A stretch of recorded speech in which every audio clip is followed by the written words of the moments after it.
സ്വർണത്തിന്റെയും സമാധാനത്തിന്റെയും നാട്, അതാണ് സോനാമാർഗ്. കാശ്മീരിന്റെ മനോഹാരിതയ്ക്ക് ചാരുത നൽകുന്ന ഈ സ്ഥലത്തിന്റെ കഥ അറിയാം.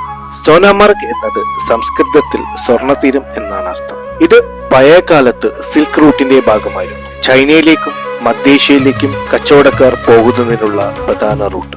ഇന്ത്യ പാകിസ്ഥാൻ ബോർഡറിന് അടുത്തുള്ള സ്ഥലമായതിനാൽ സൈനിക പ്രതിരോധത്തിലും സോനാമാർഗ് പ്രധാന പങ്ക് വഹിക്കും. സമുദ്രനിരപ്പിൽ നിന്നും ഏകദേശം 2730 മീറ്റർ ഉയരത്തിലാണ് സോനാമാർഗ് സ്ഥിതി ചെയ്യുന്നത്. ഈ സ്ഥലം ചുറ്റിപ്പറ്റി ഹിമാലയൻ മലനിരകളും സുന്ദരമായ ഹിമാനികളുമാണ്. സിന്ധു നദി ഇവിടെ ഒരിക്കലും ഉണങ്ങാത്ത ഒരു പ്രധാന ജലസ്രോതസ്സാണ്. സോനാമാർഗിലെ ആകർഷണങ്ങൾ പച്ചത്തടികളിലൂടെയും പാറക്കെട്ടുകളിലൂടെയും സഞ്ചരിക്കുന്നവർക്കായി നിരവധി ട്രക്കിംഗ് റൂട്ടുകൾ ഇവിടെയുണ്ട്. വെളുത്ത മണ്ണിനടിയിലുള്ള ഹോഴ്സ് റൈഡിംഗും ക്യാമ്പിംഗും പര്യാടകർക്കുള്ള മറ്റൊരു ആകർഷണമാണ്. ഏറ്റവും അടുത്ത എയർപോർട്ട് ശ്രീനഗർ അന്താരാഷ്ട്ര വിമാനത്താവളവും ഏറ്റവും അടുത്ത railway station Banihal railway സ്റ്റേഷനുമാണ്.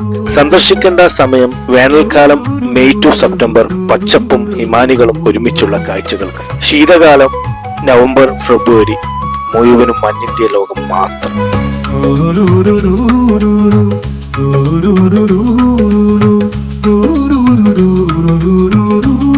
Sonamarg സന്ദർശിക്കാനുള്ള ആഗ്രഹമുണ്ടോ?